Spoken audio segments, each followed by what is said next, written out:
Have you ever wondered how the ceramics that are common in our daily lives are made? At Happy Go, every piece of ceramics is the product of careful planning and strict execution. First, according to the needs of the customer, the design department will produce a sample design.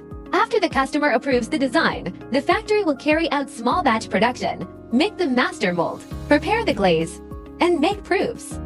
After the customer signs the sample and signs the contract, it officially enters the large-scale production stage.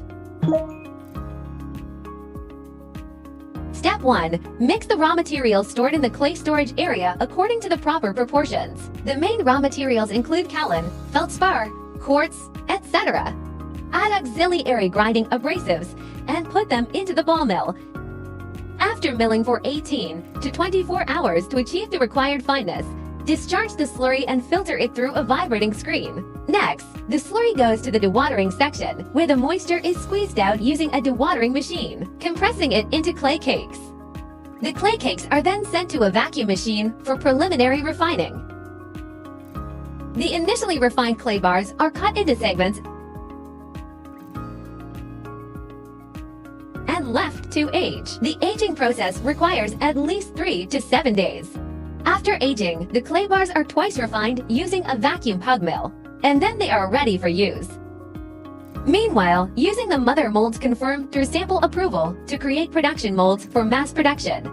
Plaster is poured into the molds, and after it solidifies, the molds are released, forming production molds. The number of molds is usually determined based on order volume. The larger the order, the more molds are produced. The molds used for shaping clay bars are completed in the molding stage. The third and final step is preparing the glaze.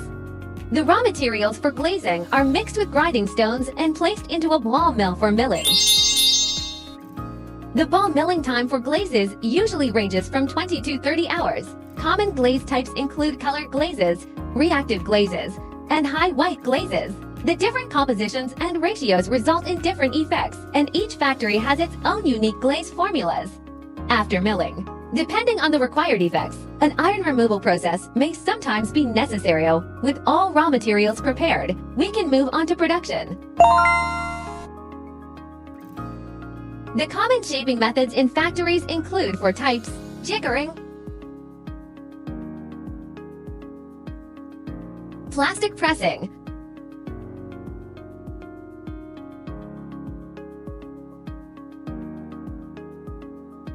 slip casting,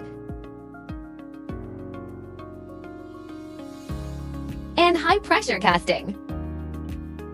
Usually, jiggering and plastic pressing are the fastest methods, followed by high-pressure casting, while slip casting takes the longest time since it requires the plaster mold to absorb the moisture from the clay body. For pieces requiring handles, handles are attached at this stage. The wet bodies are then placed in a drying room to become dry bodies. Some automatic jiggering machines come with integrated drying chambers. Typically, drying takes around 10 to 12 hours. Once dried, the clay bodies are sent to the washing line. Rough edges are grounded down.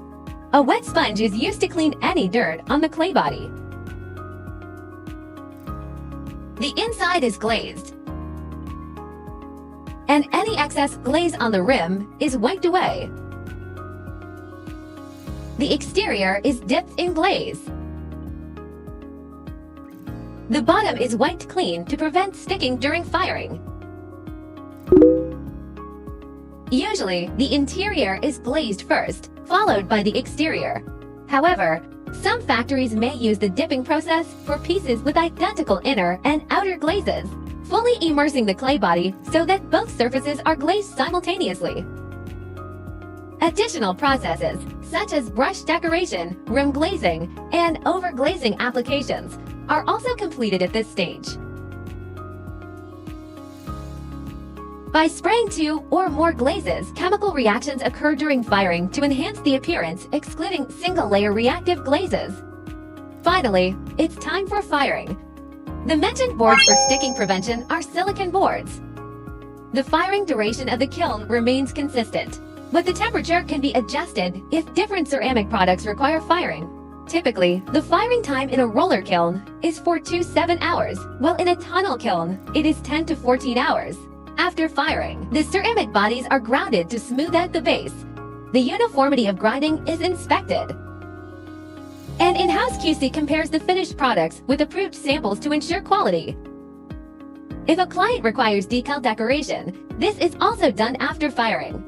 Decal decoration involves applying decals onto fired ceramics, which are then placed in a drying area to remove moisture between the decals and ceramics, followed by firing in a decal kiln at temperatures between 650 to 800 C for 2 to 5 hours. Products that pass inspection proceed to the final stage. Transfer the finished products to the packaging line. Ink stamped base mark. Applying product labels. Placed cushioning materials.